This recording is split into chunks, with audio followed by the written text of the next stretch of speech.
Assalamualaikum warahmatullahi wabarakatuh. Dalam demonstrasi kontekstual 3.1 tentang pengambilan keputusan berbasis nilai-nilai kebajikan sebagai pemimpin, CGP diminta untuk mewawancarai 2-3 pemimpin sekolah.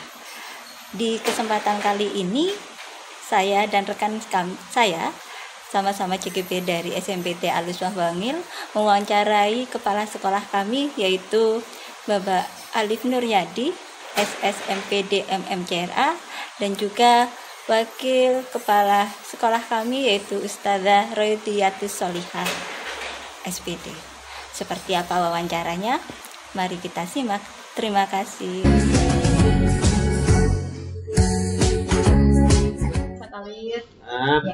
Sebelumnya permisi Ustadz dan terima kasih sudah menyempatkan waktunya untuk kami. Di sini kami minta izin untuk melakukan wawancara ke Ustadz Alif terkait dengan kami belajar bagaimana belajar mengenai pengambilan keputusan, begitu ya.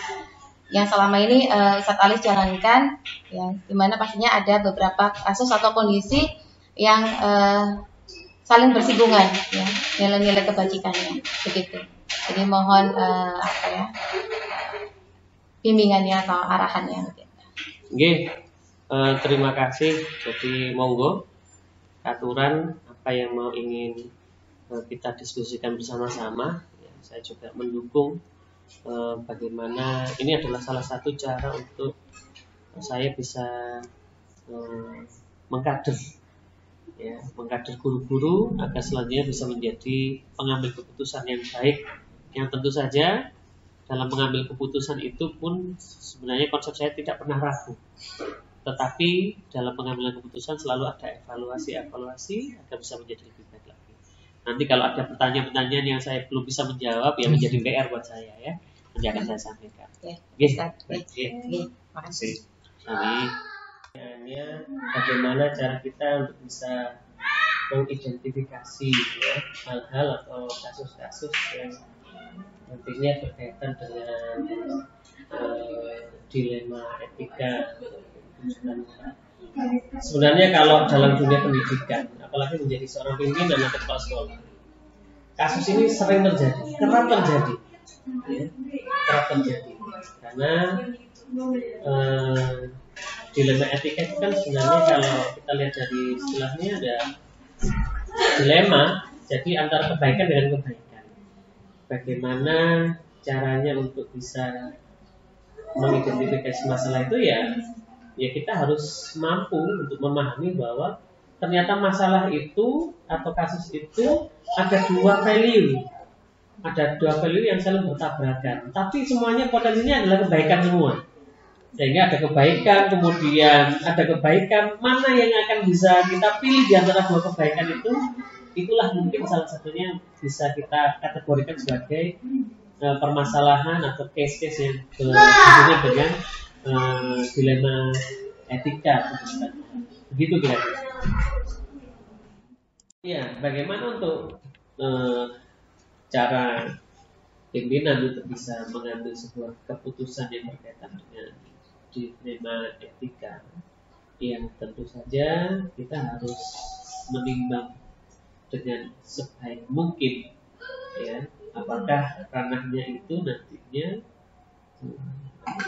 bermanfaat, mana yang paling bermanfaat terhadap lembaga, atau mana yang bermanfaat paling banyak, ya, sehingga dalam mengambil keputusan itu, ya, harus dilakukan, kalau saya, dengan model win-win solution. Win-win solution inilah yang nantinya akan diambil juga. Jika win-win solution itu mana yang paling bermaslahat, ya, contoh kasus sama dengan kegiatan saat ini. Saat ini itu mungkin masa-masa liburan, banyak kepentingan keluarga yang sudah direncanakan oleh para guru. Tetapi di sisi lain, kami di lembaga ini sekarang sudah menghadapi masa visitasi akreditasi. Dua-duanya sama-sama benar, tapi dalam keputusannya nanti timbang mana yang lebih dulu diprioritaskan Dan ini kita sepakati bersama guru. Apakah kesepakatannya adalah datang dulu ke sekolah untuk menyiapkan, kemudian melanjutkan ke pendidikan pribadinya, itu bisa dilanjutkan dengan kesepakatan dengan win-win solution. Demikian ya. Ya, jadi langkah-langkah yang biasanya melatar belakangi pengambilan keputusan, yang pertama tentu ada konsep tabayun. Jadi kita wajib untuk menanyakan kembali dari kebijakan yang sudah kita buat, kemudian jika ada permasalahan, maka kita harus tanyakan kembali. Kita konfirmasi, kita confirm kepada masing-masing pihak apa yang terjadi, kemudian bagaimana resikonya nantinya, kemudian apa kira-kira manfaat yang terbesar yang akan bisa diambil dari plan A, plan B, plan C. Dan juga bisa diambil sebuah teknik coaching misalnya. Jika ada permasalahan, kita coaching saja, kita melakukan coaching dengan coaching guru kita. Dari situ nantinya dari permasalahan itu nanti akan muncul solusi yang disepakati bersama-sama. Kalau sudah disepakati bersama-sama, biasanya eksekusinya tidak lanjutnya dari hati sehingga bisa dilepas. Langkah-langkahnya seperti itu. Jadi salah satu hal yang paling efektif biasanya untuk menyelesaikan masalah yang berkaitan dengan dilema etika itu adalah dengan mengutamakan komunikasi. Karena saya yakin komunikasi itu bisa menyelesaikan banyak masalah. Bisa jadi komunikasinya itu dalam bentuk coaching. Ketika ada masalah, kita tidak bisa dengan semena-mena misalnya harus A, harus B. Kita harus lihat dari perspektif yang lain, misalnya dari perspektif aturan kepegawaian, perspektif bagaimana kita peduli terhadap guru kita, perspektif bagaimana tentang resiko-resiko hukum dan sebagainya. Misalnya seperti contoh, ketika dalam pembelajaran ada seorang guru yang ingin mengajukan izin pada waktu kegiatan pembelajaran tersebut. Izinnya apa? Untuk mengurus perpanjangan SIM. Karena kalau tidak ngurus pada hari itu juga, bisa jadi SIM-nya jadi hangus, kadaluarsa dan harus mengurus dari awal. Nah, mungkin salah satu cara untuk bisa kita win-win solusi tadi, kita tunggu dulu tersebut. Apa yang akan terjadi? Bagaimana solusinya? Jika nanti solusinya adalah harus selesaikan dulu KPM-nya, kemudian bisa jadi setelah itu mungkin di jadwal itu beliau tidak ada kegiatan jam mengajar, maka beliau bisa bertolak ke Polres atau Samsat ya, untuk memperpanjang SIM-nya sehingga tidak harus dari awal atau dari pagi.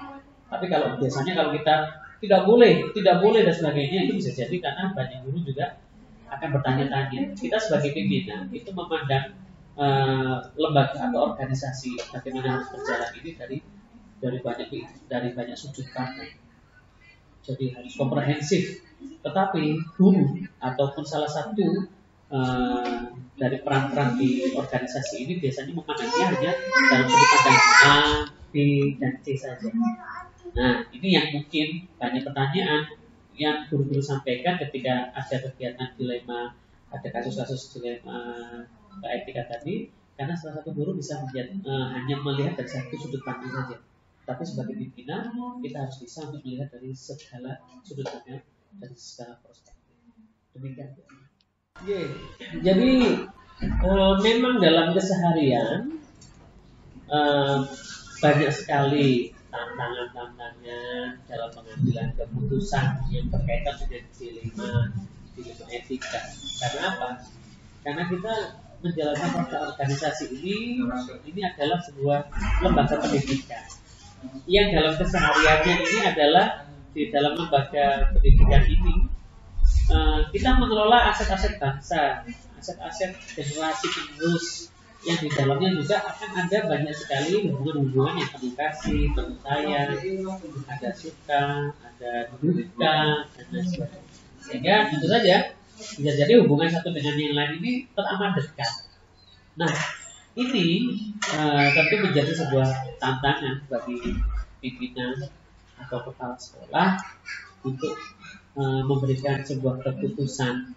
Ya, tantangannya ya karena dekatnya itu satu dengan yang lain. Sehingga nantinya harapannya kembali lagi untuk salah satu cara untuk bisa menghadapi tantangan itu yang kita lakukan dengan komunikasi gitu. Baik, untuk schedule ya, atau apakah punya rencana dalam pengambilan keputusan.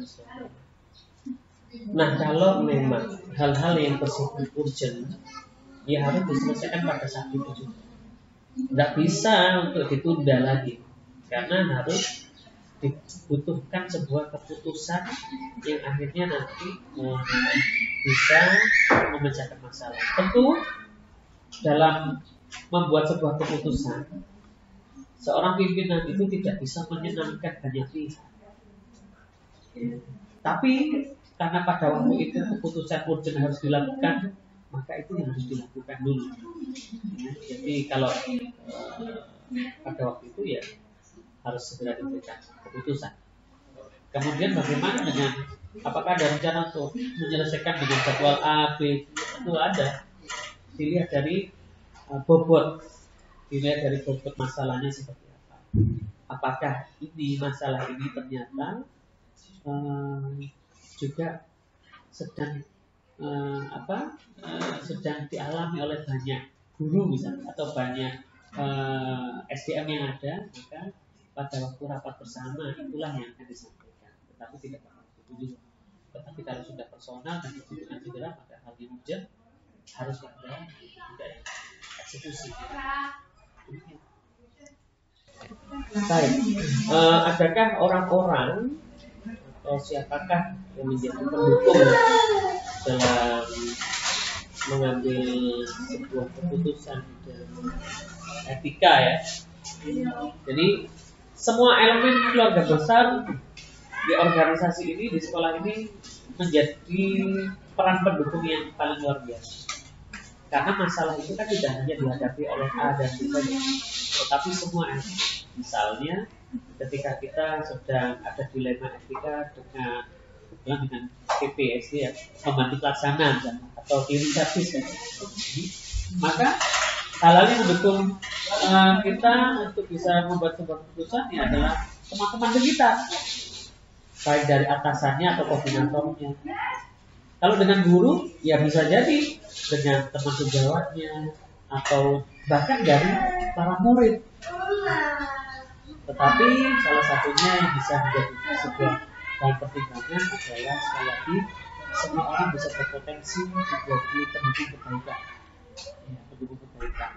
Nah itu nanti perannya sebagai kepala sekolah atau kepala perpustakaan atau guru yang sedang mengambil mata pelajaran, siswa, wali murid, atau bahkan pembantu pelaksana atau security, semuanya menjadi bagian penting untuk bisa menyelesaikan masalah.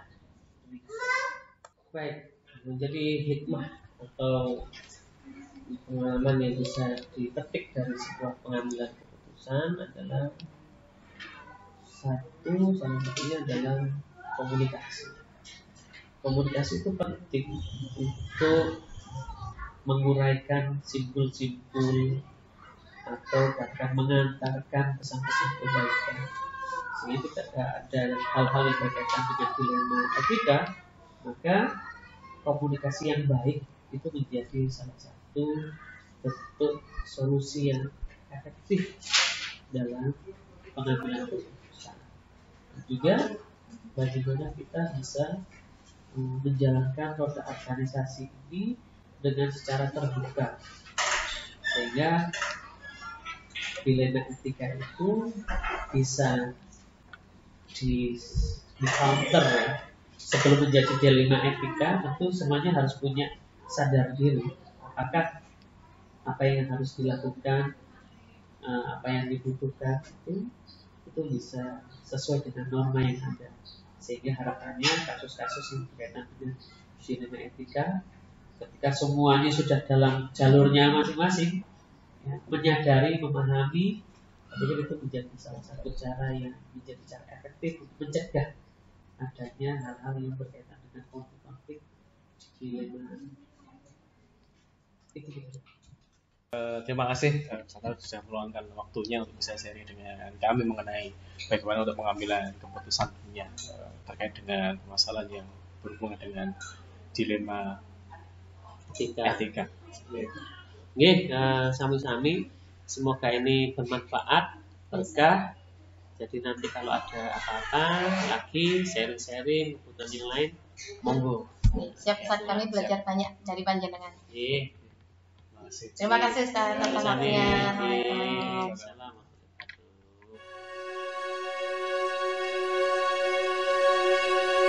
Mengenai dilema etika atau kebutuhan moral itu bukan sesuatu yang kita hadapkan di depan kita, itu bukan sesuatu yang benar atau salah, karena kalau benar atau salah itu terkait hukum. Kalau dilema etika itu sendiri, maka kita akan berbicara mengenai benar dan benar. Nah, otomatis dari sesuatu yang benar dan benar ini akan menjadi sesuatu yang mungkin kita akan menyulitkan, dalam artian menyulitkan untuk mengambil keputusan dari dua kubu atau dua pendapat, yang dimana dua pendapat ini sama-sama benarnya, sehingga dari situ perlu dilakukan langkah-langkah untuk mengambil mana yang paling tepat. Bahwasanya ketika ada dua kepentingan yang sama-sama benar, yang saya sampaikan tadi bahwasanya kita harus mengidentifikasi terlebih dahulu permasalahan yang ada, sehingga otomatis yang pertama adalah yang saya lakukan dengan mengajak musyawarah, gitu ya, musyawarah dengan warga sekolah, begitu, stakeholder, termasuk bahkan nanti kita lihat, kita analisis dulu permasalahannya apa. Kalau misalkan berkaitan dengan siswa, maka kita juga akan mengajak orang murid untuk berdiskusi bagaimana cara kita menyelesaikan permasalahan yang ada. Selanjutnya, dari beberapa solusi yang ada, maka kita filter mana yang terbaik, begitu. Dan otomatis dengan adanya alternatif solusi yang ada, itu harusnya bisa diterima oleh semua pihak. Apa yang biasa saya lakukan adalah dengan mengumpulkan fakta di lapangan, dengan mengajak berdiskusi, begitu, warga sekolah, termasuk di sini ada guru, stakeholder, dan wali murid untuk menyelesaikan permasalahan yang ada. Selanjutnya yang kedua, setelah mengumpulkan fakta, dengan memberikan alternatif solusinya dari hasil diskusi yang kita lakukan, otomatis ada beberapa alternatif solusi yang muncul. Setelah itu dari alternatif yang ada, otomatis kita ambil mana yang paling efektif dari solusi tersebut, sehingga di akhir hasil musyawarah tersebut akan memunculkan satu alternatif yang harusnya itu bisa diterapkan, dan harapannya dari beberapa pihak yang mungkin awalnya tidak menerima, otomatis harus berlapang dada untuk bisa menjalankan alternatif tersebut. Selanjutnya, dengan otomatis kita memilih alternatif yang paling efektif dan otomatis paling urgent yang harus kita lakukan. Misalkan ada suatu permasalahan A dan B, ternyata permasalahan A ini harusnya segera diselesaikan. Nah, otomatis alternatif yang digunakan untuk A harus dilakukan. Yang efektif yang perlu saya terapkan adalah mengajak warga sekolah untuk berdiskusi. Maka dari kegiatan tersebut saya akan dapat mengambil gagasan-gagasan dari warga sekolah tersebut, sehingga akan menghasilkan sebuah alternatif solusi yang pastinya nanti akan menghasilkan solusi yang tepat. Tantangan dalam mengambil keputusan pada fase dilema etika ini banyak ya. Hanya saja mungkin untuk tantangan yang paling berat adalah menyatukan persepsi dari warga sekolah, karena kita tahu warga sekolah memiliki pemikiran-pemikiran yang berbeda. Nah, satu hal tantangan yang paling berat adalah memadukan terkait aspirasi-aspirasi dari warga sekolah, sehingga bisa menghasilkan alternatif solusi yang tersebut. Berbicara mengenai jadwal penyelesaian terkait dilema etika, maka kita berbicara mengenai waktu, mengenai permasalahan. Jika permasalahan tersebut harus diselesaikan saat itu juga, maka untuk proses diskusi, proses pengambilan, proses untuk memberikan alternatif solusi dan bahkan untuk pengambilan solusi itu harus dilakukan satu. Sedangkan untuk permasalahan yang mungkin ini akan timbul di jangka panjang, maka kita akan melakukan yang namanya rapat rutin. Karena di dalam rapat rutin itu akan ada kegiatan evaluasi terhadap kegiatan atau permasalahan. Selanjutnya nanti akan ada tindak lanjutnya dari beberapa pihak yang pastinya akan membantu untuk kita menyelesaikan dilema etika yang ada di sebuah organisasi. Kalau kita berbicara terkait instansi sekolah, maka ada beberapa pihak tersebut, ada wakar ya, ada wakar kursulum, wakar kesiswaan, apras, dan kalek, perpus dan lain sebagainya. Ini pimpinan-pimpinan dari masing-masing bidang tersebut akan membantu saya untuk menyelesaikan sebuah permasalahan. Yang dapat saya ambil ketika saya di posisi atau di momen dilema etika adalah bahwasanya segala sesuatu itu harus dikomunikasikan. Nah, dari komunikasi yang baik, komunikasi yang tepat, maka kita akan bisa menyelesaikan sebuah permasalahan dengan efektif. Nah, terkait benar dan benar, maka otomatis harus ada istilahnya kembali lagi ya, ada beberapa langkah yang harus kita lakukan. Segala sesuatunya itu harus ada prosedur dan pastinya harus ada kerjasama antara satu pihak dan